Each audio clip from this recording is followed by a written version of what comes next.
The room, come on in the room. Bucks win it tonight, 132-117. Make it easy. Make it easy on us. 132-117. Bucks win it over the Dallas Mavericks. Good win. Absolutely good win on the road in Dallas. Again, 132-117. Come on in the room. Doc is our doctor. Right? It gives us our medicine in our room. We are live. Scream City crossover. Goose House Dirt. JT. Justin. Yeah. Big three in the building. No Chris King tonight. He'll be back for the next one against the Atlanta Hawks early next week. But a good win tonight. 132-117. Bucks taking down the Mavericks. Doing what they needed to do. We've been talking about the schedule that's coming up. Talking about everything that the Bucks have that they've got to get ready for. And what if they do? They've won 6 of their last 7. I believe that's 8 of their last 10. Basically, ever since the break and against the right before the break against the Minnesota Timberwolves, things have trended up for the Milwaukee Bucks, for your Milwaukee Bucks. Appreciate everybody for joining us tonight. Come on in the room. If you're on YouTube, get at us in the chat. If you're on the Twitter, get at us there. Let's talk. We'll read your comments at TCIESQ on the Twitter. Cream City crossover in full effect tonight. The score, 132-117, the stat, as they read it off. Steve Novak and Lisa Byington. I'm not going to lie to you, Jess. I'm not going to lie to you. I watched probably 80% of that game with the Mavericks crew. Not going to lie. I heard Steve and Lisa on. I said, nah, I can't do it tonight. I'm just not going to do it. And if I, like, the league pass kind of messed up on me a little bit. I switch it because I was just trying to get a game on. I switch it, and, like, I hear Steve Novak talking about Chat GPT and calling it chat. I'm like, man, shut up. What are y'all talking about? Marcus Johnson got to get back, man. I can't do it. I can't. Hey, quick question. Not to interrupt the greatest monologue in the NBA, but is Devin Harris on the broadcast with the Dallas Mavericks? I don't know who was doing it. I couldn't tell you who was doing it. I have no clue who was doing it in Dallas. I can tell you they were much more entertaining than whatever the hell was going on with Lisa and Steve Novak. That's all I know. But that's neither here nor there. I thought the camera angles were weird tonight. I don't know what the hell they got going on American Airlines. I thought it's just a weird broadcast for me. But all's well that ends well. Bucks win it 132-117. Again, they did what they needed to do. Let's do the game recap for the Bucks. Giannis 29, 9, and 9. Flirting with the triple-double. 1 steal, 2 blocks for him, 9 of 14 from the field. He was 11 for 13 from the free throw line. But he was out there, knocking down free throw, turning to Dame at the line tonight. Kyle Kuzma, 10 points, 8 boards, 2 assists, 1 steal. He was 4 of 10, 1 of 2 from 3. A +6 on the night. Brook Lopez tonight, 13.6 boards, 3 assists for him, 2 blocks, 6 of 10 from the field. He was a +20. Taurean Prince, 9 points, 7 boards, 5 assists, 3 of 8 from the field. He was a +15. And Damian Lillard got it going tonight. 28, 6 and 6. 2 steals for him. 8 of 17 from the field. 4 of 12 from 3. Didn't miss the line. A +22. AJ Green had 6 points. The best Jericho Sims game we've seen.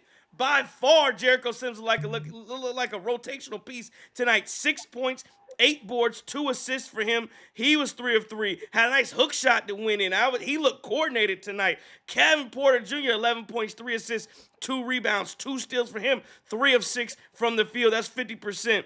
And then Gary Trent Jr., 20 points, 5 boards, 2 assists for him. He was 7 of 16. Firing that thing. Excellent job from Gary Trent. Let's look at the Dallas side of things. P.J. Washington went out with the injury, 4 points, 5 boards. Klay Thompson, he was garbage most of the night. Hey, Klay Thompson down 20, though.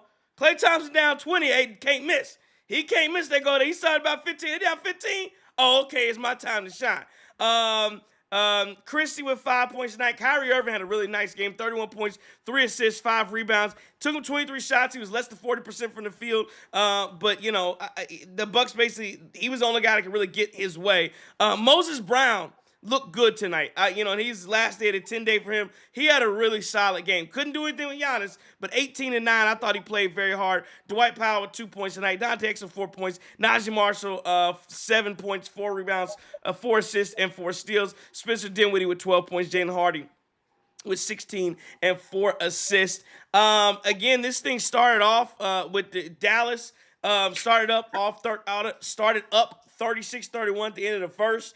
They kept right around a 6 to a 8-point lead, if you will, until around 6 minutes to go. And that's the mark I remember, that about 6 minutes to go in the second quarter when Doc Rivers brought back Giannis and Dame. He brought those two guys back into the game, and at that point the Bucks just ran up the table on them with a 40-point second quarter. They won the second quarter again, 40-27. They didn't win the third quarter, 30-16. And this thing was out of reach as the Bucks just did what they needed to do. So again, big time win for the Bucks. You continue your winning ways. Detroit got a win tonight. You're looking at the standings.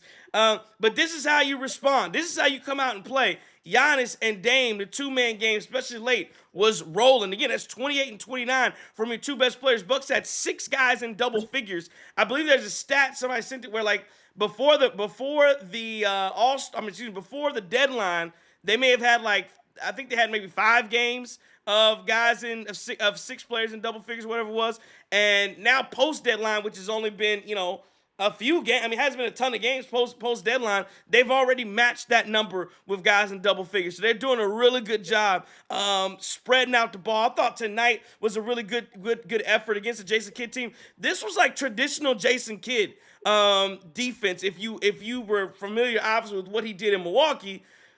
He likes to double stars and then scramble and rotate. You try to do that with the young team. Giannis seemed to take great joy in watching the doubles come, kicking it around, hockey assists, gets to Dame, spinning. They were spinning all across the floor. And again, that first quarter, I know they were down in the first, but I thought they were fine. They had shots that rimmed out, in and out, all that kind of stuff. Again, I don't get mad watching misses. I really don't, as long as the process is good. And if your process leads to open shots, the makes will come. They finished from the three-point line 33%, 13 and 39, but they beat Dallas, who was 11 and 40. And then from the free throw line, 31 of 35. Giannis, an excellent job at the line tonight. So again, Bucks just took care of business. They did exactly what you wanted them to do. I know people were talking, we talked about the schedule that was coming up, and I think it's Dallas, Atlanta, I think they got Dallas again, and they got Orlando. I think those are the next 4, including tonight. And I was like, that should be 4. I'm looking at that should be 4-0.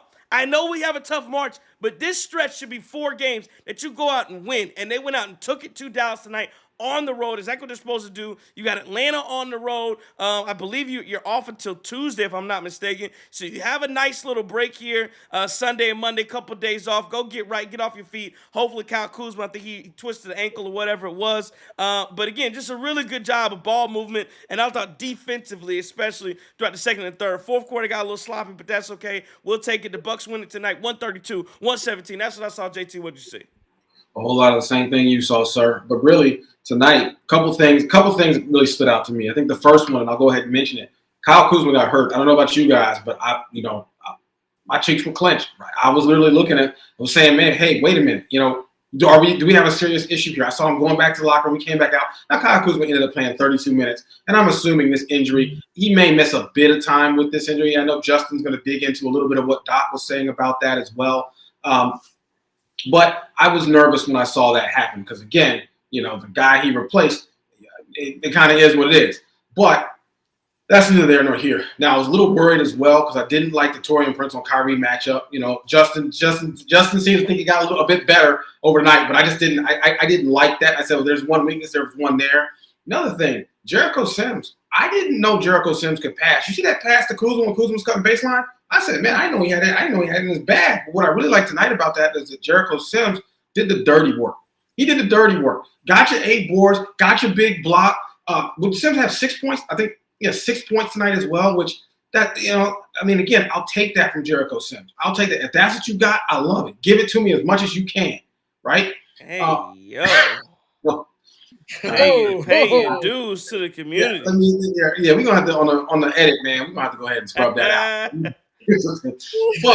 but you talk about Giannis and Dame, the Giannis and Dame show. The first half, that second, when they came back in the game, I think it was like six something minutes left when Giannis and Dame came back into that first half. Did you know the Bucks closed the first half on a 28-10 run, right? And the nice thing about that too is the Bucks' final 13 points were all Giannis and Dame. That's exactly what we wanted to see.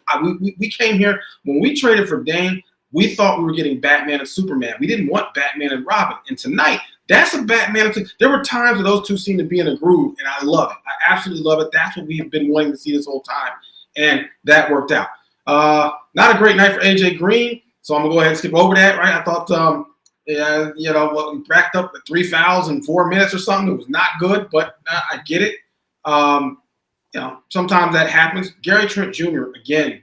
Gary Trent Jr. Man, since the back injury in December, has just been a steady, constant role player for us off the bench. I know we talk about flirting with the idea of putting Gary Trent Jr. in the starting lineup over Taurean Prince, but as some of you guys point out, well, Prince can't come off the bench, and the other thing is this role for Gary Trent Jr. is working so well. Why disrupt it? Why disrupt it? Right? It's just something. It's something that we can just rely on. He's so solid, so steady coming off the bench. So I really like that.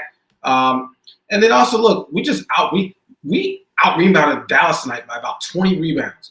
And what's crazy is we had like 14 offensive rebounds, which is wild because we just don't seem to rebound the ball great offensively, but we did it tonight.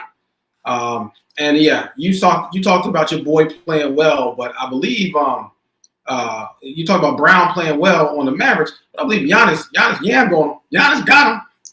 him down there. Yeah, he did. Hey, let me just not to correct the guru stat, but let me just because I did have that. Get it right. I'm probably wrong. Go ahead. No, you're good. It was just you were right on the 5 games. That's what we've done since the trade deadline. But in the 50+ games before that, it was 7 times with, which I mean, we splitting hairs here, but I'm just saying that's just such a huge stat to me. So you know who the interview of the game was tonight on the post-game shows? It was Jericho Sims. Good. And he said that the plan was to crash the boards, show these guys that we're bigs and they don't have bigs down there. Now I'm ad-libbing a lot of my words because he was much more diplomatic than that. But I thought he said they controlled the paint and they controlled the boards just like you and JT said. He said he likes being in Milwaukee more than New York. Probably because he gets a chance to play here and has a good group of winning guys. Not fake winning front run. Never mind. We're not going to do them boys like that. But he's also from Minnesota, so it makes sense why you like Milwaukee a little bit more than New York. Excuse me.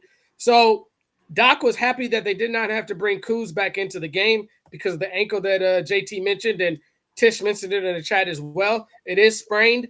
But the biggest thing that Doc said is the reason why he stayed in the game, Tish, is because you could play on it the day of. Tomorrow is where we're going to really see how bad it is. Hopefully, like you said, JT, hopefully he's good to go. Doc thought the defense and the offense execution was at a high level tonight. Great shooting tonight. Giannis, Dame, and Kuz getting into the paint opened up a lot of stuff, and Gary Trent Jr. really paid it off tonight, man. And when you see Giannis doing this type of stuff and the double team that you mentioned, Trey, and he was salivating at the mouth for the double team to come to him because he was finding guys left and right, man. We just gonna roll on. Hey, he talked about Gary Trent Jr. just absolutely just offensively and defensively getting his hands in there, poking the ball away, making the shots on the offensive end, creating the shot, moving the ball. I mean, Gary Trent Jr. is doing a lot better, and he just feels overall the Bucks are playing better basketball. I agree with you, Trey. I feel like this is Sims' best game of the year. I think he's showing a lot while we trade for him. We kind of got a little bit of a heist on him as well for DeLon Wright. I've watched a couple of Knicks games. I haven't seen him touch the floor for the Knicks. Kind of like the Beauchamp thing. When I look at Sims, though, I'm hoping that Beauchamp could kind of be like a Sims on someone else's squad. Maybe put him in a bad team, Washington or Charlotte or something like that, and maybe Beauchamp could try to find himself. Really sucks that the kid got let go. Wanted to see him do well, but man, it's just tough. We're 21-1 when we score 120 points for the Milwaukee Bucks. I think that's big.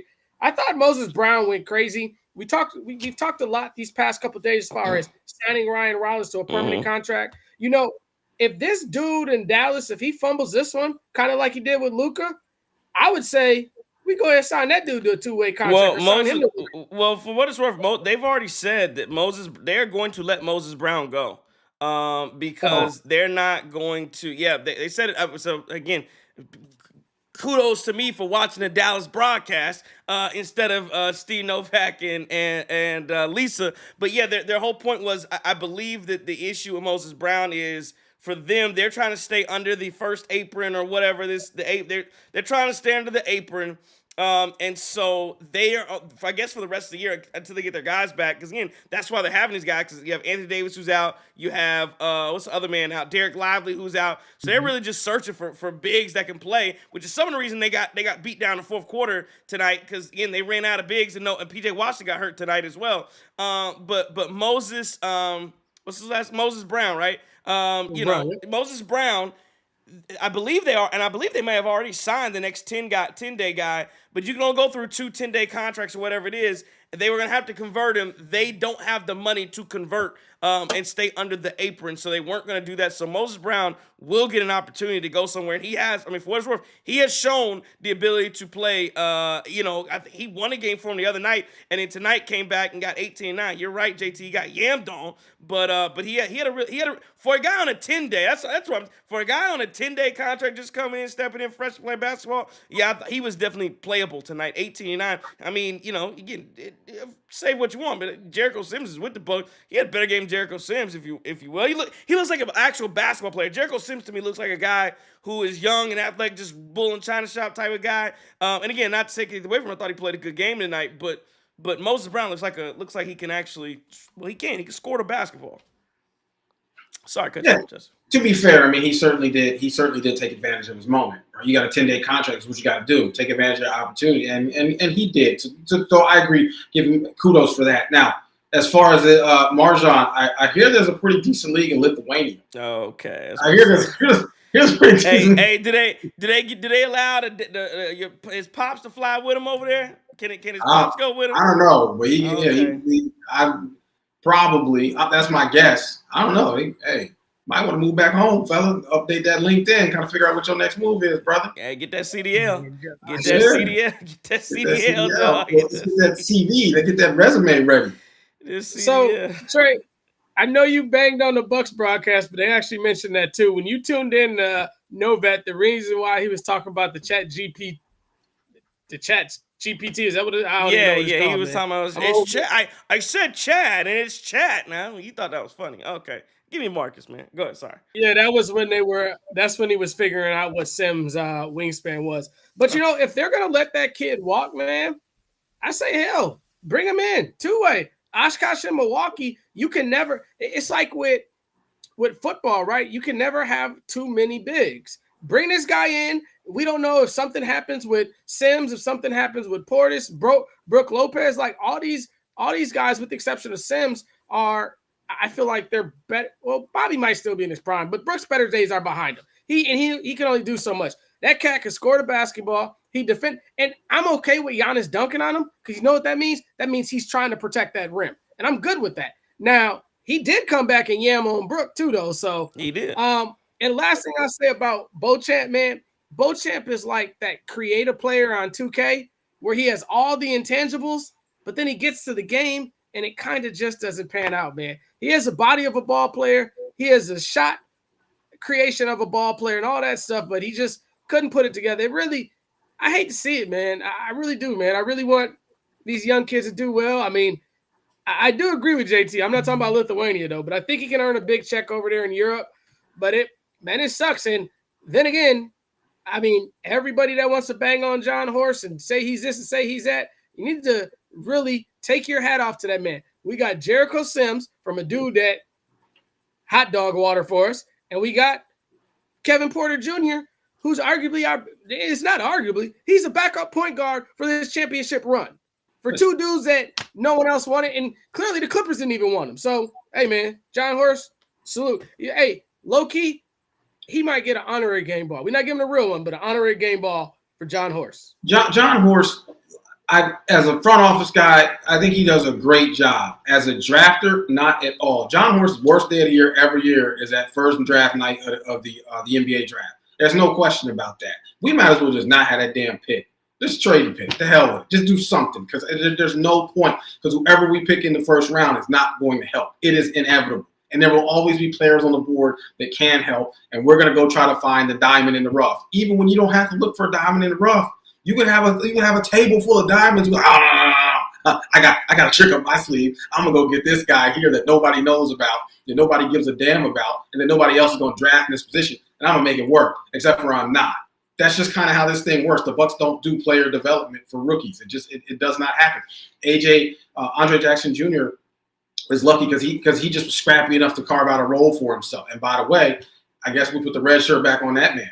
But anyway, somebody in the chat asked what was the issue with MarJon. Like it said, why y'all smoking MarJon? And Trey, you know more about this than I do. Did his dad go on some crazy? Did something happen? What happened with his dad?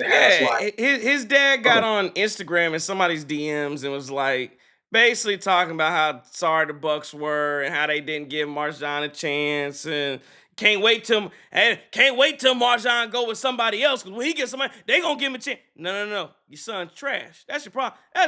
He's a 2-pack of ass. That's the problem with MarJon. You worried about the Bucks. It ain't the Bucks. Another organization saw him and said, you know what? They watched MarJon practice for 2 weeks and said, hell nah. Hey, you gotta go. You gotta go. Send him first thing to Lithuania. What you say? You going to Lithuania? Uzbekistan. See ya. To be fair, though,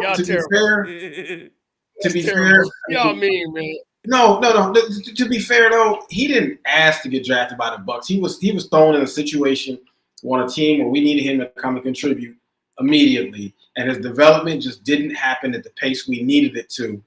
And 3 different coaches couldn't find a way to get meaningful contributions from him. That was the issue. I think that's the issue with MarJon. It's not really on, and I don't really have any ill towards MarJon. I really have more towards Horst. Like, why the hell did we make this pick? I see why we made. I mean, MarJon. I think Tish says that Beauchamp's a decent player. He just lacks confidence. He actually had the tools are there. Like you actually see a good player. I think MarJon's issue is, and this is why you talk about Andre Jackson Jr. Andre Jackson Jr. saw role. And again, he lost his role too, but it is what it is. But he saw role. I can have a role in this team playing hard-nosed defense and I can get on the court like that and playing hard. MarJon Beauchamp is trying to be like I don't want to say a star, but it's like, oh, I got a full complete game. Let me show you my game. No. You're not playing for the Wizards.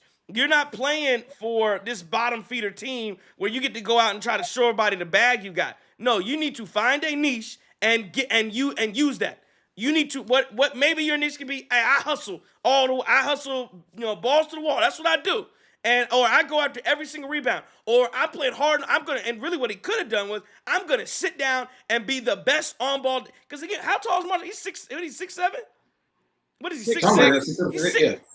Isn't everybody in the NBA? But he got like a 7-foot wingspan. Isn't everybody in the NBA looking for a 6'6" guy that has a 7-foot wingspan that can go defend? You don't think we could use him if he could go defend Jason Tatum or go defend Jaylen Brown? Why do you not make that your MO? That's what I do. Forget scoring. I will go down, lock down anybody on the other team. But he was more concerned with bag work. I can shoot, I can dribble, I can pass, but you ain't got all that together. Should have sat down and found and carved himself out a role. That's what the NBA is about.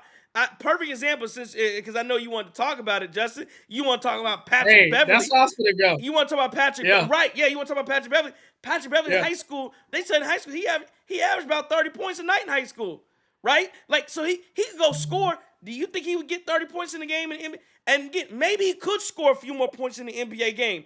But that's not, nobody's asking you to go do that. When you got Dame on the other, or who else is he playing? He's playing with the Clippers. Whoever else you have in front of you, I got that guy to score. You need to find something else to get your butt on the court. Now you're absolutely right. Sorry, we went to the Pat Bev thing a little bit earlier. I wasn't ready, man. I was gonna go grab my love gang snapback on the joint. But no, you're absolutely right. So Pat Bev played on that Miami team with LeBron. That's how he got into the league. Then he was on them Houston teams with the Rockets. Right. The Houston teams with the Rockets.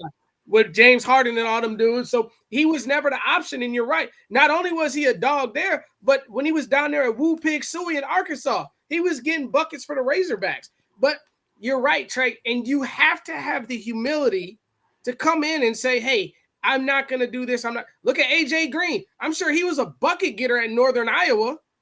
But now when you come to the league, you got to know you're 3-and-D and occasionally make a mid-range shot. I really feel like MarJon cost himself. I hope the best for him. I hope his pops cannot be overbearing because, you're going to make some lifelong Bucks fans, some real Bucks fans like Trey Crosby and JT not really like you too much, and some of these folks in the chat, man. But so MarJon's different. I've seen the way he interacted with the Milwaukee kids and stuff like that. Always took time to sign and stuff like that. But maybe, and I'm not saying he wasn't, but when you look at a guy like Gary Trent Jr., Kevin Porter Jr., who just got here, and they have a bad shooting night, what they doing? They in that gym, they shooting. They doing something to work on themselves. I think MarJon got a little bit too caught up with him being the man for so long and thought he was going to get that smooth sailing in the league. And unfortunately, now we traded him for a guy that's ready now. And Kevin Porter Jr., whether he has his best offensive game or his worst offensive game, he's going to contribute on other sides of that of the ball, and he's going to handle the basketball. So you got to be multifaceted, or you got to be a specialist. And right now, MarJon is kind of stuck in no man's land with that, in my opinion. And, to be fair to him, he did keep it seemed like at least a decent attitude while he was here. And he did undergo a lot of changes. Very early in his career, he had 3 different coaches every year. Every year he had a different. I mean, so I'll give him some credit for that. The other thing I'll say about MarJon is that, what is he, 22? Might be 22 years old, right? 22, 23. So he's got plenty of time to develop. Maybe he does do a stint overseas and come back, and get on somebody else's squad. Maybe so. At the end of the day, he gave us absolutely nothing. And that's just there's no other way to spin it. He gave us absolutely nothing. He gave us a little bit more than AJ Johnson. Well, and AJ Johnson, like I said, he actually has an opportunity to go do so. And AJ Johnson was actually covered. I saw somebody in the chat asking, somebody said, so we basically got. Come on, girl, you can't do that. We basically got dog about to rip my damn cord away. I knew it was a dog. But he said, somebody in the chat said that we basically got KPJ for nothing, or that they gave KPJ away for nothing. And I think what the Clippers actually did, I can't remember who the Clippers just signed, because they got rid of MarJon and signed somebody, but it was a contract thing. Jordan Miller? Yes. Is that his name? I think that's the guy. And so, again, you got to think, teams are always, they're always thinking of whatever the moves that they want to make. They already know they plan this stuff out. So it's not so much that they gave KPJ away for nothing. They knew that they weren't going to use KPJ anymore. They were done with KPJ. So you had to make some type of deal to make the money work to get off of KPJ. You get MarJon back. You say maybe he turns into something. But you knew that you really wanted this kid, that you said, Jordan. You knew you wanted to convert his deal. And so because of the way, because KPJ has what doesn't he have another year left on his contract, or what is his? And I believe he has a player option. He has a player option. I believe so. I'll look it up. So think about it. So if KPJ has a player option, right, he can come back to your organization. I believe MarJon I believe MarJon doesn't have a player option. I believe you could get rid of him. This is last year off the books anyway. You get rid of him and bring back your own guy. So that was the most. They'd already. Again, teams don't just do stuff within. I know people believe that teams do things. They have no idea what they're doing. No, they're not like they're not like the Trump administration going into the Oval Office and just flying by the seat of the pants.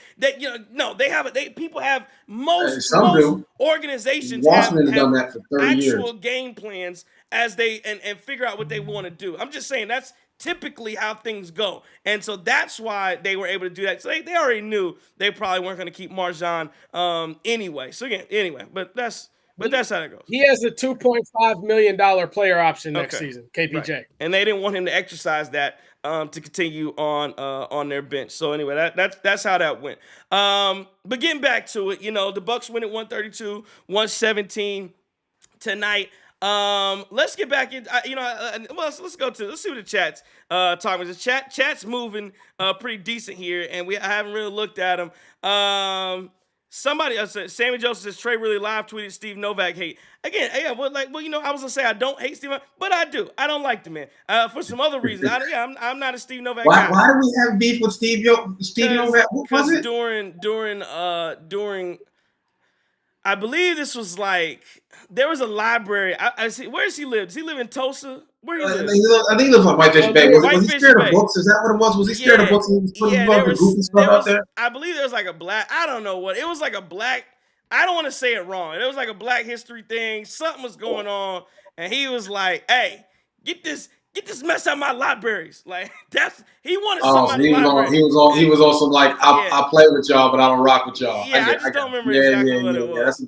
That's a bad look. That's a bad look. I got you, Steve. Yeah, I don't remember what it was. Yeah. I see. Well, so I'm just one thing too. I see Sammy in here saying that today was not a good day for Kuzma. Today was not a good day for Kuzma game on both ends. Talking about Garrett Jr. It amazes me. Sammy's made a couple comments here, so he wants the attention. Let's give it to him. It's amazing to me that guys saw Kyle Kuzma, because the funny thing to me, he clearly got hurt, rolled his ankle. I saw, he went to the back, gave a thumbs up, said he wanted to play. I saw him say something else about, Chris Middleton was efficient today, which, by the way, and I hate to do the Chris Middleton stuff, but I have to. I don't feel bad because I'm responding to it. I didn't start it. I'm responding to it. By the way, y'all talking about Chris Middleton tonight, who had a good game tonight for the Washington Wizards. By the way, this is Washington, of their 11 wins, 4 of them came against the Charlotte Hornets.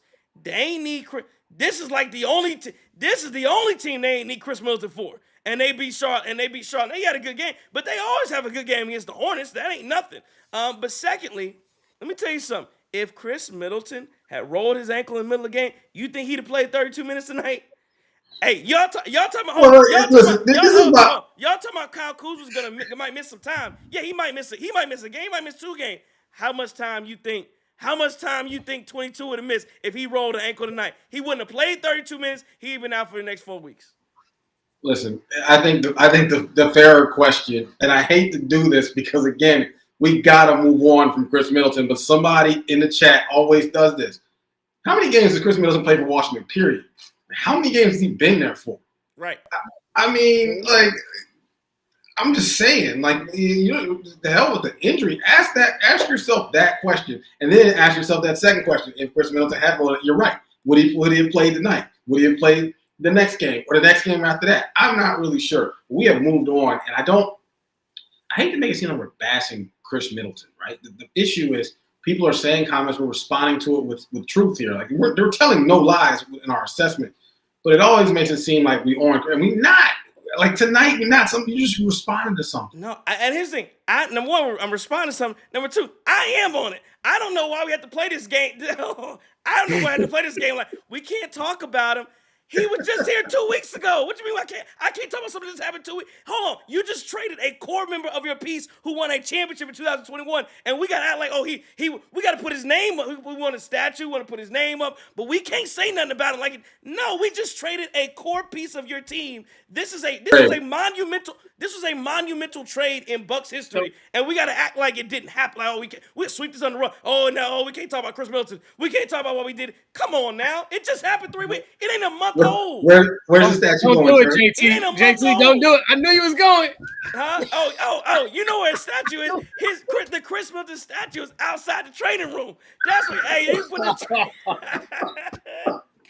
JT, you terrible. I knew that's where you was going to. I forgot about that. You still walked me into that one. I forgot about that. Hey, boy. Okay, I'm sorry. I had to pull over on the side of the road when you dropped. Hey, look. Y'all ain't right. Y'all ain't right.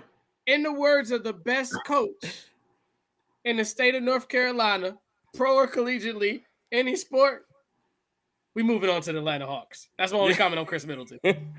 I'm just but it's the same. I'm done with it. But it's the same thing with Adrian Griffin. When I was talking about Adrian Griffin, and it's like people are like, oh, well, we can't talk about Adrian. The man, you just fired your head coach, and people are like, oh, you can't talk about that at all. I'm like, it's insane level work to me. That this was last year, but that is like I'm gonna say the de facto, and he's not the leader. The leader of the team is Giannis, but that's your de facto leader of your organization. That's the outward face of your team. You fire him, and it's like, oh, why are we talking about Adrian Griffin anymore? I don't get it. I don't get it. Tish got a good point in that comment. You see that? She Which, said, "Why if Kuzma?" She's basically saying if Kuzma is so bad, why would the Mavs double in him on a bad ankle? That's a great point. That's a Jason Kidd. That is a Jason Kidd scheme, and that's why I thought Doc Rivers again had a great game plan tonight.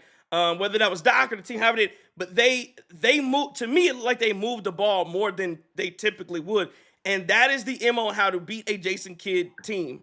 They do double stars. They will double guys that they can get the ball from. They will over pursue, and so the Bucks sometimes over pursue just defensively on rotations. The Mavericks are and again, who is their decoy? Sean Sweeney still is in Dallas as well, right? So now he did the same. They've been doing the same thing for years. You double and you rotate over. Sammy Joseph, shout out to Super Chat for Sammy Joseph. He says death, taxes, and trade Chris disses. LMA, am I dissing or we telling the truth? I'm just saying, we telling the truth, we dissing. That's all. I'm not trying to diss. I think people are just naturally sensitive over it because of what he did, but I think that a lot of people just have a hard time understanding of where Chris was now. I saw somebody say Chris will give you buckets in the playoffs. Question I got to ask: what year? What year is that? We don't know. We have no idea. And that's what I mean. I think the biggest thing is, yes, did Chris look good in the playoffs last year? Yes, but you know what? What was that? 2 surgeries ago? 2 surgeries ago. Hey, what them ankles do, JT?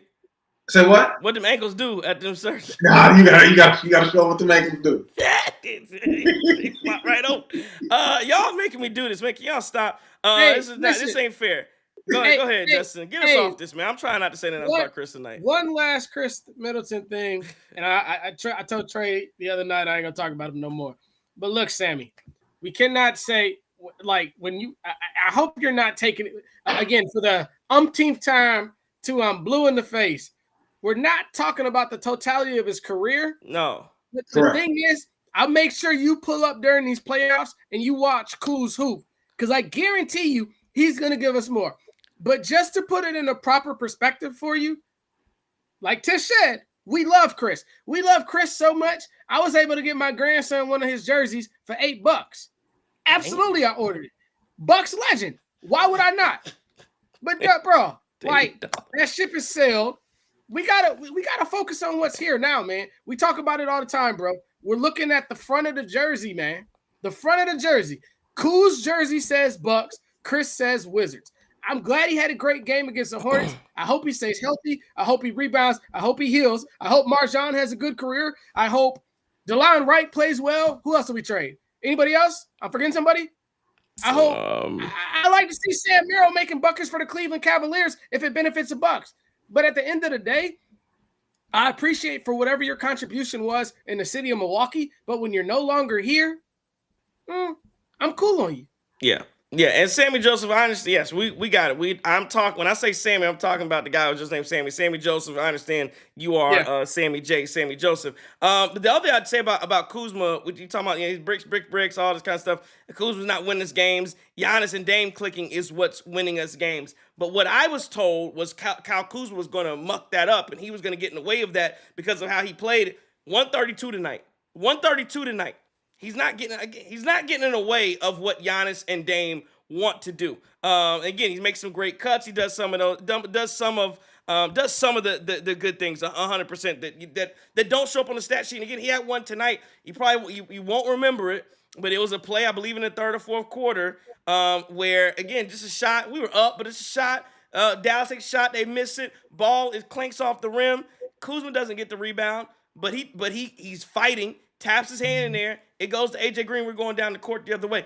Again, those are just as good as, because again, that could have been an offensive rebound and put back for Dallas. I have no idea how the possession ends, but those are the little plays just because you're fighting. That's what I'm talking about with Kyle Kuzma. And again, I appreciate it. To Tony World, I see you in the chat too. Just make sure I shout out my guy. Oh, I do got to do one shout out. Let me do this before we forget.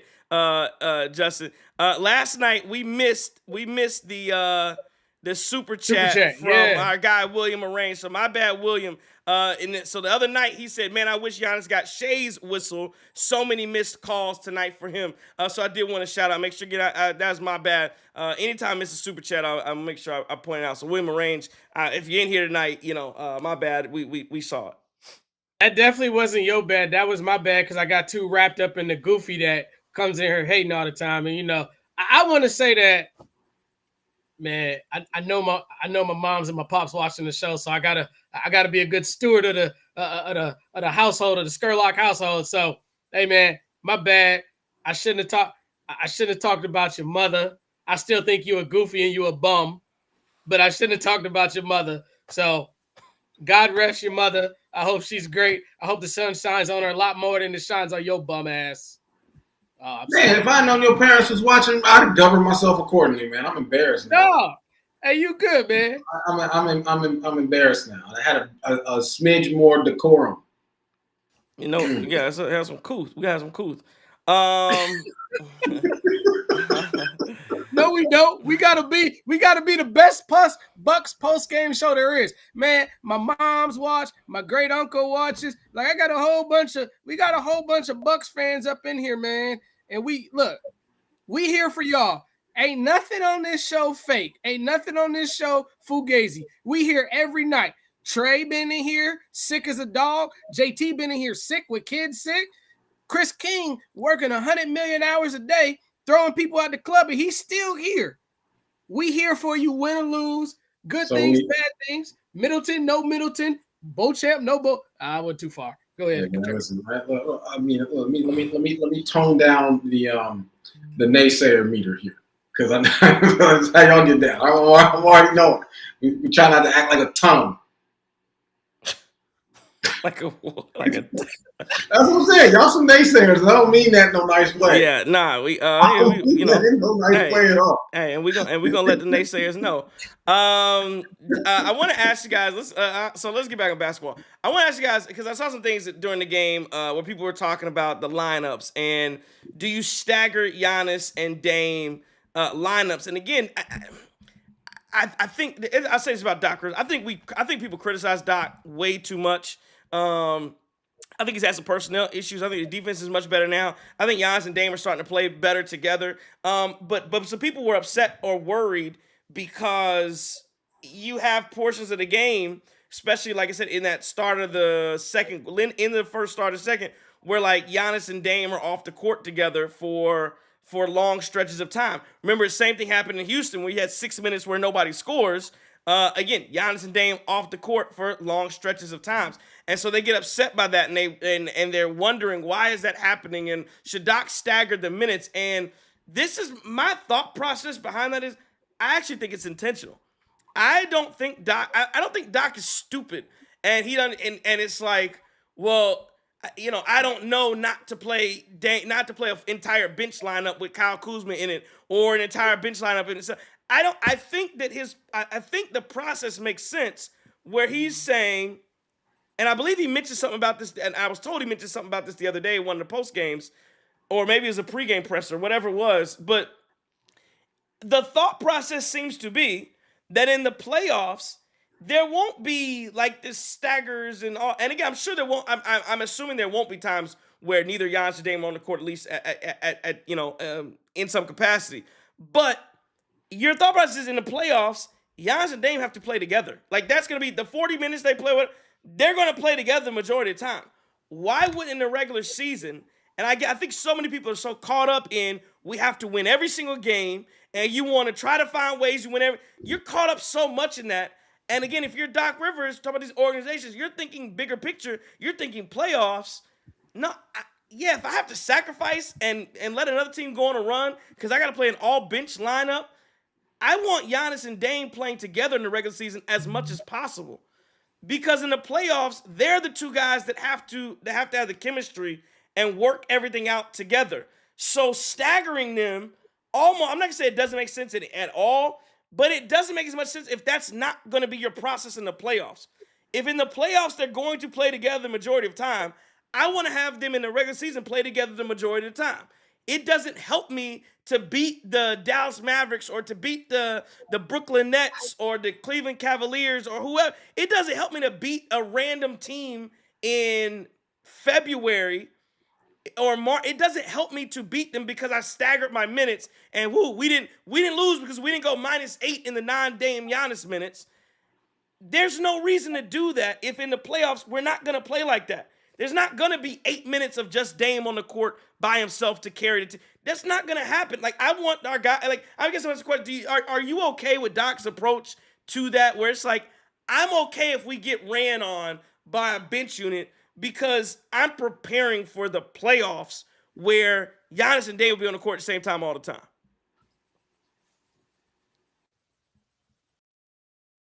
I mean, I can live with it. It's not pretty. It's not pretty, but I get it. I get it. You're fine with it because you know this is not gonna be the way it is when it really matters. And you're giving guys a chance to develop. You're giving guys another opportunity. Like, I mean, I'm always a fan of playing guys now instead of having to play guys when you need them and not really knowing what they got. And that's the thing that we got to think about. One of the challenges as Bucks fans, and I saw this stat. Somebody else said this. It was 2020 or 2021. At this point, we were 52-8 as the Bucks team. Was that 2020? I don't remember when it was.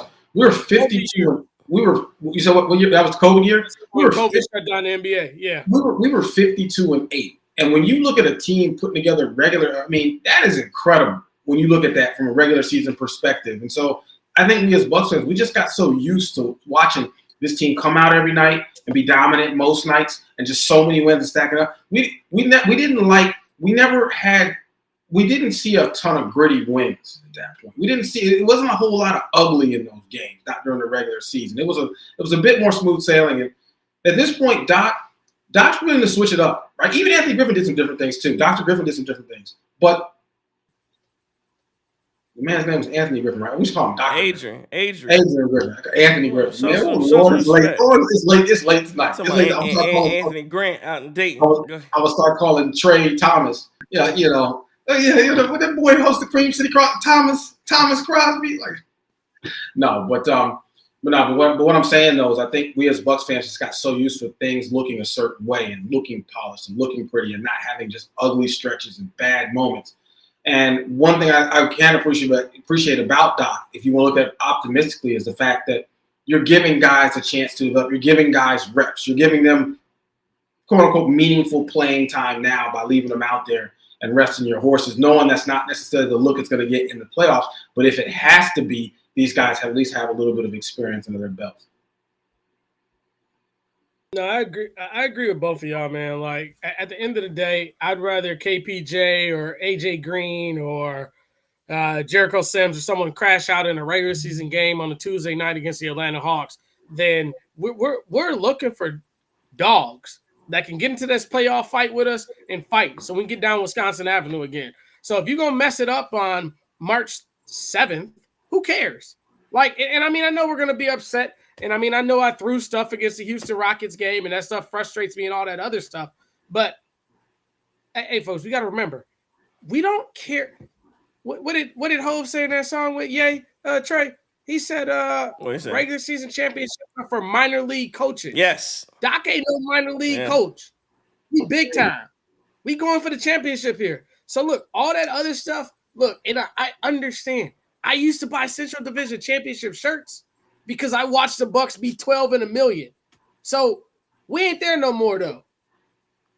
The quote was actually Jay-Z. He said moral victories are for minor league coaches. That was the quote. Yeah. But like again, this Bucks team has been so good for the last 6-7 years. We're not in the trenches anymore. We don't have to eat chuck steak. We don't got to do that. Sirloins, baby, filet mignon. We can do that, right? You ain't got to do that. It's like people. Lord, don't let me. I'm gonna try to keep this on the rail, so I'm gonna say I'm gonna hold. All right. I'm gonna hold. All right, he gonna hold that one. It's the first sign of restraint from JT. We passed midnight on the East Coast, but JT is gonna hold some restraint. NYC Demon has a super chat. Appreciate the super chat as always. NYC Demon, friend of the program, says Kuz versus Denver played 37 minutes. The last time Chris Middleton played 37 or more in the regular season was April 7th of 2022. Jesus. Man, I'm off, dude. Dame and Giannis look real comfortable playing together now. Shout out to the best podcast out. Sub up. Yeah, get the subs up. Appreciate that, NYC Demon. And that is a heck of a stat that he comes with. Again, I'm not going to start no more Chris Middleton stuff, but I will respond to it. That's a stat. That's a stat. I didn't say it. NYC Demon told y'all that the last time Chris Middleton played 37 more minutes was April 7, 2022. I didn't say it. NYC Demon said it. Tish says, I hope we can get more Giannis and KPJ minutes together. I just think their energy and play style fits together. Yeah, I can see that, Giannis and Kevin Porter Jr. and playing together. And again, I'll say this too. Damian Lillard ends with 3 turnovers tonight. He had a couple bad ones early in the first quarter. To me, and for Damian Lillard, again, he had a really good game tonight. Finished with 6 assists. That is my biggest thing on Dame, because you don't have, and again, it is somewhat of a worry. Like, you don't have, like, even Kevin Porter Jr. is a scoring guard. Like, he doesn't strike me as like a real pass first, assist, looking for the pass type of a guard. That's not really what he is. He's looking to get his own bag. And so, and I look, even a Chris Middleton who makes better decisions than a Kyle Kuzma. So Kyle Kuzma had 3 turnovers tonight. Giannis didn't have any turnovers, but Giannis can get very careless with the basketball.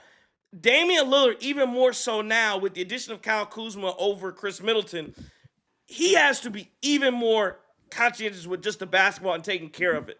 And that's one of my biggest things. The Bucks tonight had 13 turnovers. Dallas had 11. You can play with that. The Bucks will get in trouble when they get over 15, 16, 17, 18. That's when you start getting in trouble, when you get real loosey-goosey with the basketball. And Dame was to start, but afterwards I thought he got much, much, much better. He has to value possessions. He has to score the ball and value possessions. If he does that, we'll be okay. Charles Polson says Kuz was a couple Biff layups from having the same damn stats as Mid tonight, and he actually plays games and plays D. Chris is ready for double amputation at this point. Hey, y'all. Hey, you didn't say it. You read the comment. You didn't say it. You read the comment. Hey, so now you see why my reaction was like that before you read that with my head down like this. That's what I was. Man, listen, y'all don't read the comments one time before y'all read them on air. No. I'm reading. I deal with consequences later. So the first time you read a comment is the first time you see it. Yeah, we going. Yeah, we rolling. Not every time, but a lot of we rolling. We rolling. Golly. John Hassel says Sims is real best screener and rebounder on the team. I don't know if he is the best rebounder. I would still say Giannis is the best rebounder. But again, I mentioned it the other night, and I said we have what type of rebounds? Oh well, yeah, they wasn't fake tonight. But yeah, we have a few guys that. So, and I think I said the other night, I think I said we have Giannis. I said we have 2 guys that actually attack the glass, and I said it was Giannis and Kyle Kuzma, because Bobby Portis isn't available. I think we can add Sims, even though sometimes he doesn't come down. He's attacking, like he is trying to get in there on the boards. And again, I appreciate the effort, and I'll say this too, and I ask you guys in the chat. I want to ask you guys, and I ask you guys in the chat too. Can Sims get 10 minutes in the playoffs? We know Bobby's going to come back and take minutes back, obviously, but do y'all think, is there a scenario? I think there are select games, select scenarios, select moments where I think Jericho Sims can get 10 minutes in play and they can be impactful. And I'll say this, one more thing I'll say. I thought tonight, now he scored what, 6 points tonight? 6 points, 3 for 3. I think they're starting to realize what he is. You can't give him the ball in bad situations or out on the top of the key or at the free throw line. You have to be getting him the ball as he's either rolling to the basket, going to the basket for an alley-oop, or right up under. And he missed an opportunity for another dunk because he passed it out, but he was at the rim. There was another play, I think in the third, where he was at the rim, and he wasn't confident, just wasn't looking. But they are starting to see ways to get Sims the basketball in good positions, and I think that can really increase. I think if you develop this man, continue to develop this man, help him gain comfort in his role. Again, what we say, he is the dirty work guy. that's your role here, and leans all the way into it, from like John Hassel said, from setting screens, the rebounds, the eating blocks night, being physical out there. That's what he is. You are a lunch pail. You are a dirty work guy. Lunch pail. Yep. You are a lunch pail. You bringing the hard hat. The top of them Timbs is scuffed. That's exactly what we're doing right. You are a lunch pail guy, and that's all you need him to do. So let him lean into that role. Yeah, absolutely. Does he get 5 to 10 minutes a night in the playoffs? I agree with you. I think there's probably select situations, but again, as long as he keeps refining his role and and keeps doing it and performing, yeah, I think you do give him some minutes. You 100% do. Now, how many? I'm not really sure, but yeah, no, he need to be on that bench with a jersey underneath, not with just a shirt. So I got a couple things on this one, but go ahead. One rebounder we kind of glossing over, and I know we talk a lot about when he struggles offensively. Taurean Prince, like, low key, is a good rebounder too. Like, and maybe that's because I had that parlay on Giannis getting 10, but I watched him snatch about 4 or 5 of them joints, and Giannis could have had himself. So when I'm looking at Jericho Sims, right, I remember, because real Bucks fans, I remember a Bucks team going to the playoffs with Irvin Johnson in the middle. Irvin Johnson couldn't score the basketball either. Irvin Johnson couldn't do a lot of things either. And then I remember another Bucks team that played with a guy by the name out of UCLA, Dan Gadzuric. And he couldn't score the ball on his own either. So I say all that to say, if they could do that, and then we saw in our championship run, the Nances and DeCumbo got playoff runs. Yes, that's a good point. He did. So if he can get run, I don't see a reason why Sims can't come on the floor, rebound the ball, block a few shots. And this is the thing about Sims with a lot of, I'm not going to say a lot of people, but people sometimes forget. Sometimes he doesn't get the block, and he had quite a few of those blocks tonight. But if he doesn't get the block, he still alters the shot, or he makes a Kyrie like, hey, man, I don't know if I want to go in there against that guy, because he looks like a freak of nature, and he plays that way. The play you're talking about is funny, man. I was talking to my moms, and I was talking to my nieces and my pops on the phone, and they asked a question. They were like, Uncle Justin, why does that big guy go down 2 feet from the basket and hit it to AJ Green on the wing? And then, we swung it around, and I think we got a shot. We might have hit the shot or not. And that's just what basketball has turned into. But I am a big Sims fan. How many total subs we got, man? Am I Kevin Porter Jr. jersey buying yet? I had to check. I don't. Oh yeah, you said it was. I had to check. We're not there. I know that. Hey, so look, let's do another one, man. We throwing him out there, man. We trying to spend JT money because he's gonna let me borrow the credit card. If we get to what we had? We had 12 and some change the last time we looked at it, right? Yeah. If we can get to 1,500, Damn. By man, when? them ladies coming in there for Chris King, man. I know he sitting out tonight, but he brought all the ladies in. Hey, Chris King is Kristen in the chat. If we get to 1,500 by the first playoff game, we're gonna buy a Sims jersey. All right. Oh wow, Sims jersey 1,500 by the first play. Well, that might be 1,500 first playoff game. So we got it. So we got to get the subs up. And you know where else? Y'all need to go to get to the 1,500. Y'all know where y'all need to go to do all that? Curly's Waterfront Sports Bar and Grill. Please get out there. Curly's Waterfront Sports Bar and Grill out in Pewaukee, Wisconsin. Lake Pewaukee. Get out there. Great wings, great food, great eats. Everything you need at Curly's Waterfront Sports Bar and Grill. If you get out there during a nationally televised Bucks game, you know what you're going to get? $3 beers and pints. $3 bottles JT and credit pints card. out there on the AMX. For all televised Milwaukee Bucks games. And if you go out there on Wednesday and Thursday nights, you know what they're doing? Bingo and trivia. They're playing bingo and trivia. And if you do well in bingo and trivia, you know what they're doing? JT's Bucks tickets. They giving away Bucks tickets. And do you know where those Bucks tickets are located? Section 102? Yeah. What row? I can never forget that. Section 102, row 23, seats 1 and 2. Curly's Waterfront Sports Bar and Grill. Tell them the Groove sent you. Tell them the Cream City Crossover sent you. Please go out there, enjoy yourself, have a good time. Curly's Waterfront Sports Bar and Grill, sponsor of the Cream City crossover. Go ahead, enjoy yourself. Charles, man, I appreciate it. Definitely a lot of love from you out there. Let's see what the Twitter world is talking about. Go ahead, because I got to pull it up anyway. Hey, real quick. You know why JT don't never remember them seats? Because, we ain't rich as him, Guru. Hey, I told y'all, Justin. I told y'all.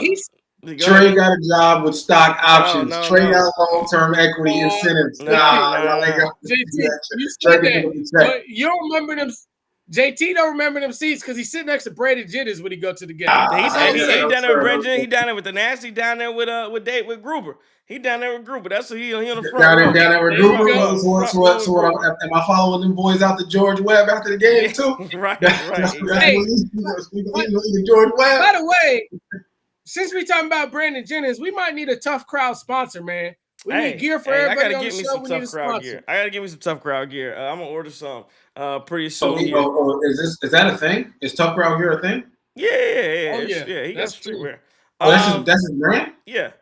I wouldn't like Brandon Jennings. He's an Arizona guy, right? Like I told y'all that story. He committed to Arizona. I would love to actually talk to him about this, but so he committed to Arizona, and his SAT score was too low. So he took the SAT score, and it was a lot higher. But apparently, he did so much better on the second time instead of the first time that the NCAA was like, they kind of questioned that. So then they wanted to make him take it a third time, and he was like, forget it. I've taken this test twice already. So that's why he went and played in Italy. That's the story I was told about, some players at Arizona when I was there. So, yeah, I mean, I'd love to get him on the show, kind of talk to him. I know Trey's interacted with him a little bit. I thought he said he would do it at some point. Yeah, never fell through. He fall through. You know how people, you know how the celebs are. So not only us need to retweet this and tag Brandon to come on the show, but we need every one of you in the chat. Yeah. Retweet this joint until we want Young Money, Young Buck to pull up with the Cream City crossover. There we go. Do that. And that's a great idea. How about y'all do that? Y'all hit up Brandon Jennings at Brandon Jennings. Tell him to join the Cream City crossover, one of the post games. We love to have him on. Let's go to the Twitter let's see what they had to say. I'm sure it's gonna be good stuff tonight as the Bucks have won 6 of their last 7. But let's see. At the other Robin 19 says this has all the makings of a team that is inching towards hitting its stride right as the playoffs begin. That's exactly what we want. At Die Hard says, see what happens when Lopez plays away from the three-point line. What a fantastic all-around W. I liked Sims showing some offense and getting a couple blocks, and the KPJ to Trent Jr. connection is money. At Shaq B94 says, another game where Giannis and Dame two-man game closes it out. You love to see it. The bench unit, Kevin Porter Jr., AJ Green, Gary Trent Jr., and Kuz. Sims is electric at times. Intense ball pressure and switching at all 5 spots, and enough shot creation and shooting to get you by as long as you play fast. At KA Forever 24 says, just a great win. Everyone contributed. No hero ball. Offensive flow starting to show in these last 7-8 games. No clunkiness. Smart ball. At the Wisconsin Kid says, virtuosos from Dame and Giannis. Trent continues to show why he should start. Solid bounce back game from KPJ. Let's keep it going, and let's do a couple more here. At Extend Pat Bev says Jason Kidd sucks, as we all know. I disagree with that. Jason Kidd's playing. Jason Kidd out there got a group full of bums out there. I mean, and it's Kyrie and nobody. You got no bigs. That's a top 5 NBA coach. There. Yeah, I think Jason Kidd's a really good coach. Now, again, there's a question. I don't know if he was responsible for Luka going. I've heard some things to say he was part of that. So, again, if he did that's bad on you, J Kid. But, yeah, at the mind of Eli says, I have no complaints, man. We really locked in. And last one, at Sunk345 says, Dame and Giannis have much better chemistry now. It's like night and day compared to last year. I would agree with that as well. Two-man game is rolling to end this one. Last question before we get to the game ball. I want to ask you guys, what is different about this basketball team? I know, obviously, the trade deadline took place, and you have some different faces in Milwaukee. But what are you seeing? What is different? What has changed about the makeup of this basketball team that like I said, this first comment I read where it says, where Robin Adams says, this has makes the team inching towards hitting its stride right as the playoffs begin. I saw another comment. I can't find it right now, but there was another comment where someone talked about, somebody said, this team is, I was joking before at the beginning of the season when I was saying it's a championship level team, but no, F it. We are going to the championship. Like, what is it that is turning the tide for you as you look at this team? It makes you think about this team a little bit differently, more so in a championship-like mentality, or maybe you're not thinking about a championship-like mentality. But is there? What I'm just asking, what are you looking at when you see, hey, this team is different? Well, to me, it's one thing is obviously energy. We're younger. Guys got a little bit more bounce. I see guys willing going the extra mile, role playing, really getting out there and taking advantage of that. Another thing I'll say is that we got depth, but it's not. We no longer have guys on the bench where I'm just come in and see what I can do. We got guys coming off the bench. It's like, no, I'm about to go out there and get mine. I'm about to go out there and do my thing. I'm not just out here just okay. I'm gonna get a few minutes while these guys get rest, and I'm gonna go back to my seat. Like, no, hell no. I'm gonna make a name for myself. I'm going to come into the game and impact the game too. There's a little bit of a mentality there. You know one of the biggest things I've seen though. We stopped eating oranges at halftime or whatever. Stop having these for the most part. I mean, there's still some moments. We stop having these trash third quarters and foot on the gas at that point, coming out from the jump, and I think that's made a difference too. I mean, we stacking quarters, right? Like tonight, strong second and third. I think between the second and third quarter alone, we had 70 tonight, and that's what I'm saying. Like we stopped that. You remember when we were lollygagging in the third quarter? I don't know what it was. It was let the lactic acid build or the gas or whatever it was. I'm not really sure what happened, but that was one of the most frustrating things. That stopped with this team. They seem younger and more hungrier, and that's what I'm talking about. I can't wait till Bobby gets back. Man, so it's a lot of things. We missed one of them chat. Shout out to the homie Yusuf. He said Gary Trent Jr. was laying pipe again tonight. And that's might be what it is, right? Hey, yo. Hey, yo. And which, by the way, you see Charles' comment here? Said, man, this show is so much better than that's why I know. No. Well, here's what I'm going to say, right? I don't. Yeah, that's what I'm saying. Like, I don't ever want to comment on another comment creator. Never want to comment on another show. You know, our show's different, right? We got a little more flavor. You know, just different flavor, different seasoning, different. You know, but as a Bucks community, so man, want to definitely never want to knock another creator who's doing it for the squad, because unfortunately, national media does not. Right? National media not going to give you any love if you really want to learn about this team. You got, again, Mike Wilbon, who's going to just watch 5 games and just pull something out the air. Not, no disrespect on Mike, because I'm a big Mike Wilbon fan, but I mean, it is what it is. Like, how much? If you only watch 5 games a year, how much you gonna know about a team? Right. So the thing about this Bucks post game, man, is like this just us talking amongst our friends and family. That's what it is.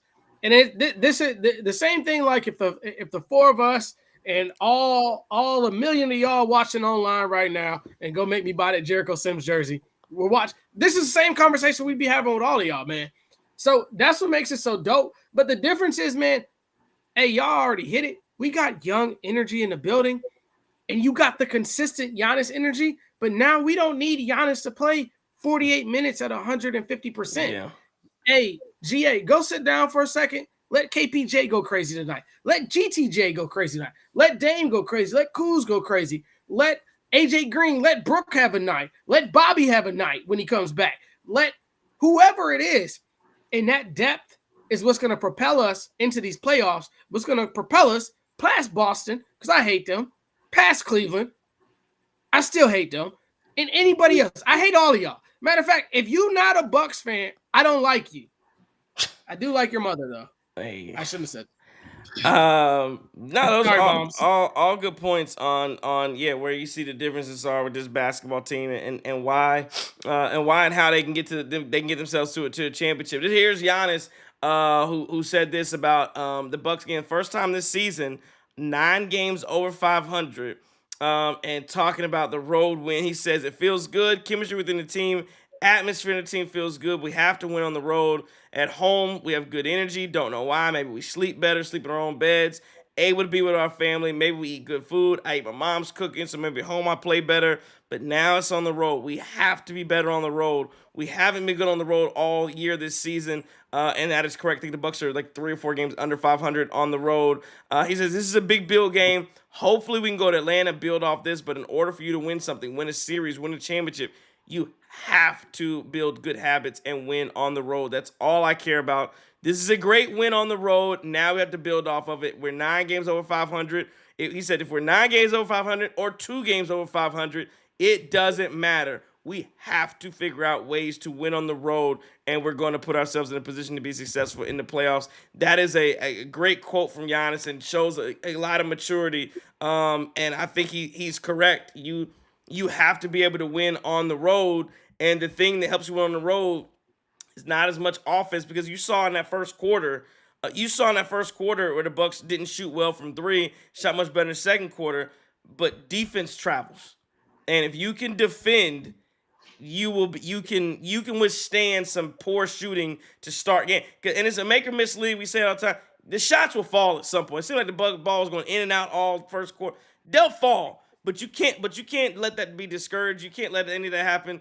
You're gonna miss shots, but when you miss, you got to go back and get stops. As long as you do that, keep yourself in range, you'll be okay. And when they start hitting again, it's a difference. Again, psychologically, it's a difference being down 5, 6, 7 versus 13, 14, 15 and having a battle back from that. And the Bucks did a good job tonight. I think like I said, it was 36-31 or whatever it was in the first. Even though they missed a lot of shots, they were able to keep themselves in the game in the second quarter, turning around real quick.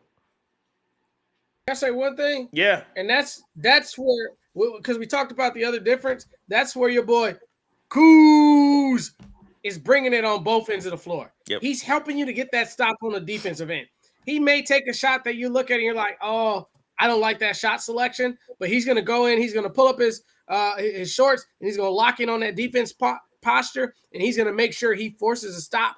And, hey, he's ignited better defense on everybody on that other end, in my opinion. It's interesting, right? Because it seems to be a bit infectious. It does. You see one guy out there grinding, moving his feet. You see somebody else. I mean, that's the thing. That's why synergy is so important, right? How that energy flows and how how everybody feeds off that. That to me is really one of the biggest differences with this team right now. It's almost like what's the little joint? The Sage. Somebody just went ahead and saged and cleansed the energy here, and all of a sudden the energy with this team is different and it's palpable at this point. Palpable, the energy within the Milwaukee Bucks. Let's go to game ball tonight in a 132-117 victory over the Dallas Mavericks. I'll let you guys start off. Where you guys going game ball? You know what? You know where I'm going tonight. This is actually a tough one for me. It is. This is go a lot of different ways. This is a tough one for me, right? Because you look at it and there's the obvious. Dame and Giannis, you can never go wrong with that. But then you look at Gary Trent Jr., who's another one. Gary Trent Jr. If you really want to, you look at Jericho Sims, the way he was playing tonight, right? Like, I mean, I'm gonna go Gary Trent Jr. tonight, though. Okay. That's who's gonna get my game ball, come off the bench. As our somebody commented and said he was laying pipe tonight. Boys are wild again though. But Gary Trent Jr. tonight, 20 points, 20 rebounds, 5 rebounds, 20 points, 5 rebounds, 2 assists, 4 for 12 from 3, 7 for 16 from the field, and 30 meaningful minutes. Have a game ball, sir. This is also time. Yeah, if you're in the chat and you want to give out your game ball. Chat, this is your time to give out a game. I said King says Trent Jr. Gets the game ball. So again, chat, go ahead and get your game ball. But keep going. Justin, where you going game ball? So man, AJT, this why I love when you go before me, man, because I don't even have to say anything. I'm just gonna go Jericho Sims. Like, he did everything that was possible that you needed to do. And sometimes things that you do, and I think we've talked about it a lot, they don't show up on the score sheet. And he does everything that we needed at the time, man. He's filling in well for the mayor of Milwaukee. I think he's doing a good job in his minutes. He's earning playoff time. He's earning NBA Finals time. Let's go ahead and speak it into existence. Trey, we live in the South. You know what they tell you in that church? Speak it into existence. So he's earning his own limo in the parade. So, Jericho Sims, you got it for me, homie. Trey, you got to give out 2, man. We got to get one for Chris King, too. All right, well, if I'm giving out one for Chris King, then we'll make it easy. It's going to be Giannis and Dame. If I had to pick mine, I would go Giannis. Just because, and the reason I go Giannis, the stat that was most impressive to me from him is 11 of 13 from the free throw line. That's what I was really so appreciative of from him, getting to the line, doing what he does, 29, 9, and 9, flirting with a triple-double, and then Damian Lillard, 28, 6, and 6. He had 2 steals tonight, 8 of 17, 4 of 12 from 3. He was 8 of 8 from the line. Again, when your 2 best players combined for what's 29 and 28? What's that? 60, 67? 29 and 28. Yeah, what's that? It was a 57, right? What I say? 50. I said 67. My bad. 57. Right. 57. 57 from those 2. You're always gonna be in business. King also says Giannis is always getting game ball. So I guess that's why he's giving it to Gary Trent Jr. So a good job from that. That gives out the game balls for the night. Let's go into a look around quickly. 132-117. Bucks beat the Mavs. The Wizards get their 11th win of the year behind powered by Chris Middleton. He has 17, 5, and 6 tonight. So yeah, 4 turnovers. But 113-100. They beat the Charlotte Hornets tonight. The Detroit Pistons are playing some good basketball, man. 115-94. They beat the Nets. I think the Spurs won a game winner, I believe, from De'Aaron Fox, 130-128 over the Grizzlies. The Kings beat the Rockets tonight. And the 76ers, interesting score, 126-119 over the Golden State Warriors. Who y'all guys think scored the most points tonight? Steph Curry? No. Maybe Tyrese Maxey?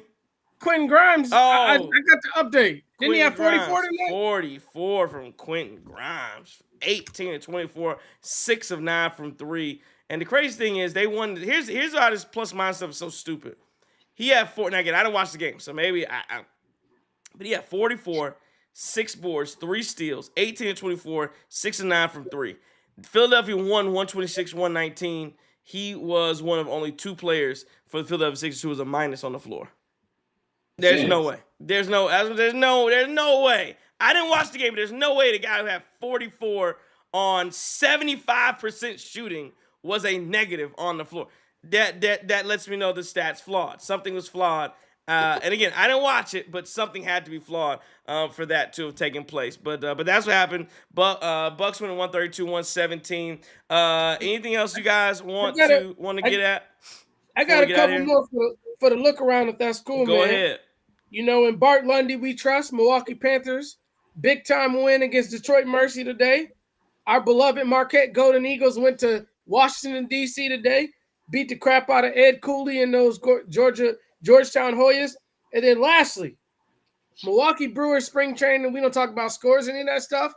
Yeah. But Reese Hoskins may have hit the longest home run in spring training history. He hit the joint at Burlington Coat Factory in American Family Fields of Phoenix, man. So I thought that was pretty cool to share. Okay. JT, you got anything? Nah, man. You know, I didn't know that. You know, the Brewers out there balling in the Cactus League. Want to get out there, to be honest. Like, I don't know. Want to get out there. We get out there, play a little golf. That'd be smooth. Spring training.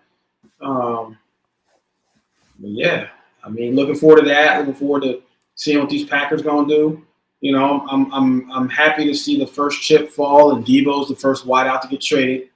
The reason why Debo to Washington, yeah, that's a big one. The reason why that's a big trade to me is because now that is, you saw, okay, Debo goes for a 5th. Devontae went for a 4th to the Jets.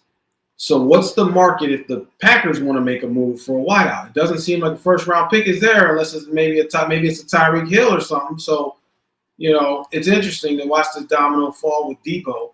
And, you know, I'd say DK Metcalf has probably been slightly more productive than Debo in the league. So that's a name to certainly watch. Yeah, I thought that was big news, watching Debo get traded to the Commanders.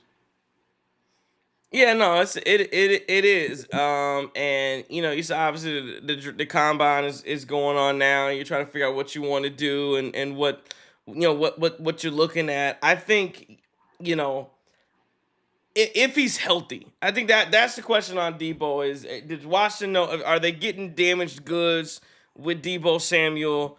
I don't know, and I believe they're making them Washington play like basically the whole, you know, all the contract or whatever it is. You know, sometimes you can get some funny numbers going, but yeah, you know, again, if he's healthy, playing well, playing like the Debo Samuel that we know he can be, this is a huge move for the Washington Commanders, who probably view themselves as gearing up to build off of what was a very successful first year from Jaden Daniels. And again, that's what you want to do. You have a successful quarterback year one. You don't want him to revert back to anything like you saw from CJ Stroud, who reverted back a little bit, wasn't as good year one to year two. You don't want him to go backwards. You want your quarterback to move forward. And so I like it. Put your chips to the middle of the table and see what you can do. So again, I like the effort is what I like from Washington, going out there and getting a wide receiver and trying to make the most of this thing. Because again, windows are very short. Windows are very small. It can shut real easily. So DK, like he's a dog, but where I sit, man, I'd rather bring Tay back home, man, and make the kicker wear a different number, man. I understand who DK is. I think he's an amazing freak and an athletic dude. I think a first in Wicks and Dobbs, that's a bit much. I'd be cool with a third with Wicks and Dobbs. But what I'm gonna tell you, man, and y'all can tell me I'm biased. I understand it. We all know Jair's my frat brother, so I'm super biased. I'm not interested in trading that dude for a 5th, 6th, or 7th round pick. If that's the case, I'd rather roll the dice and see what you could give me with a chip on your shoulder next year than come back and get some 7th, 6th, 5th round pick. Because at the end of the day, I don't feel comfortable going into next year against the Detroit Lions, against whoever Minnesota has, and Caleb can't get anything but better. Lord have mercy, I said that on where people can actually hear it. And you going with, I think Keyshawn Nixon is great. I think the Valentine dudes are okay, but you're gonna need a Jair if we don't get no pass rush, bro. Yeah, but here's the thing, right? It's great to have Jair in September and October, but if you know he's not gonna be there in November, December, what's that mean? What's that do for you? And that's part of the issue. The other thing, though, is I'll tell you, Packer fans have harped so much on this defensive. Jeff Hafley is that guy. There's no question about that. That man is a top 5 defensive coordinator in the NFL. So if anybody gonna figure it out, it's him. Keep in mind the Packers team went far this year, not because of Jair Alexander, not at all. He was not a factor at all in how far this Packers team went this year. And so I think if I'm Green Bay, I got Jair Alexander. I mean, look, Justin look at me. I know you look at me. What I'm telling you, like you can't tell me that Jair Alexander contributed in a meaningful way to where this team. Yes, he led the team in interception. He played a grand total of 7 games. Right? He had a pick 6 in the Tennessee Titan games with brother Malik as your quarterback. The Tennessee Titans ended up with the number 1 overall pick. So clap for Jair Alexander. The Tennessee Titans stink. I mean, like, what are we doing here? Like, the Tennessee Titans stink. What did he do against Sam? What did he do against Sam in Minnesota? What did he do against Jared in Detroit? What did he do against Caleb? That's what I want to know when I'm talking about Jair Alexander. I don't care about what you do against Will Levis, because you know what? A whole lot of people that had pick 6s against Will Levis this year. He was Mr. Pick 6. But here's the when you're a fringe wild card team, because that's what we were. We were the 3rd best team in the division this year. Damn, I hate to say that too. But that's what we were. And if Jair doesn't have that pick 6 and change the tone of that game, we may not be a playoff team. So when you talked about horse drafting and you talk, because it parallels a lot to Goot to me, right? These dudes are drafted at the end of the 1st round. They're taking swings. So you look at a Beauchamp. Who's the other dude? Hey, you know what? Hold on. Let me finish this on package, because I got one more Beauchamp thing. I know that Sammy boy gonna get pissed at us, but when you look at that and you got the Van Ness boy, that's a swing. These are swings. You got to take swings. So when I looked at Beauchamp, this last thing I'm gonna say, I'll be quiet the rest of the show, Trey, because I know I'm gonna make it go 4 hours. Beauchamp is a lot like, what was your boy from UNLV that kid wanted? Rashad Vaughn. Trash. That's just what I see. I see Rashad Vaughn. I think he has more. Rashad Vaughn was just a shooter to me. I actually think Beauchamp has more tools. But again, you got to find if you're not gonna be on a bad team, you got to find a niche. And Rashad Vaughn was on a mediocre bad team. He just wasn't good enough. Your issue with a guy like MarJon, you're on a good team. You're on a team that's trying to have championship aspirations. you got to find a role, and that's the problem there. Interesting result out of in the boxing world. Javante Davis and Lamont Roach apparently ended in a draw. Oh, So that's Oh a lot of people wow. saying that was. A lot of people say I didn't watch it at all. Obviously, I was doing the show, but apparently they're saying Roach. They think Roach should have won. And so maybe you know how boxing is kind of corrupt, so they may have cooked up a draw. But anyway, that's what we got out in the boxing world. we need a little Juju love. She dropped 30 tonight, man. She went Yeah, crazy. Juju, she's a baller. She's a straight up baller. 132, 117. Bucks beat the Dallas Mavericks tonight. We'll be back at it. I believe it's Tuesday night against the Atlanta Hawks. Chris King will be back on the show. A little kale dropping. JT gonna drop that kale every episode. Forgetting y'all can hear that. Ain't no way you forgetting at this point. That's crazy. 130. That's crazy work. 132, 117. Bucks get the dub tonight. Again, 9 games over 500. Let me just check the standings one more time to see where we are. I believe we're still sitting 4th right now. Half game over Indiana. And a full game up over the Detroit Pistons. You are 5 games back from the New York Knicks. So I don't see it happening. There is an outside chance that you can catch New York. Again, I wouldn't bank on that. New York would have to completely collapse or fall apart for that to happen. But the Bucks are putting themselves in a good situation, I think, and they are also. As we were saying, they were going to get to the play, and they're 5.5 games up over the Miami Heat. So again, it's another scenario where you're probably too far back to catch New York. You're probably too far ahead for Miami to get you to get up to the 6 for you to go down to 7. I think that'd be a tough. Remember, Bucks do have tiebreakers, I believe, over Indiana and Detroit. So they're really, when you talk about their half game over up over Indiana, it's really more like a full game up over Indiana. And when you're a game up over Detroit, it's really more like a game and a half up on Detroit because you do have that tiebreaker advantage. Bucks gonna look and tiebreakers with Miami too. Okay, perfect. You have a tiebreaker, so yeah, Miami's really probably not going to catch you. So again, all good stuff for the Bucks. Let me see. I guess as Kuzma fighting through injury, he just want to compete. Even Dame said Kuz making it easy for him and Giannis because he runs. Tish says Bucks Nation. Again, Middleton only jogs or walks. That's crazy. Again, appreciate everybody for joining us tonight. In the chat, if you joined us on YouTube, if you joined us on Twitter, we appreciate it. You could have been anywhere in the world, but you were here with us, rocking out with us like you do every single night. On a Saturday night, lots going on, but you're right here rocking with the Cream City crossover, and we appreciate it. Please, if you could, hit that like button, hit that follow button, hit that subscribe button, tell a friend to tell a friend to tell a friend about the Cream City crossover. It is the best Milwaukee Bucks post-game show in all of the land. We like doing what we do. We like having some fun with you guys, and you obviously make the show what it is and what it has been over the last 2 seasons. And again, we are getting to the end. This is another one. We are 34-25. There are 20-some. How many games are 34-25? There's not a lot of games left as this thing, gets down to the end. So, it has been fun.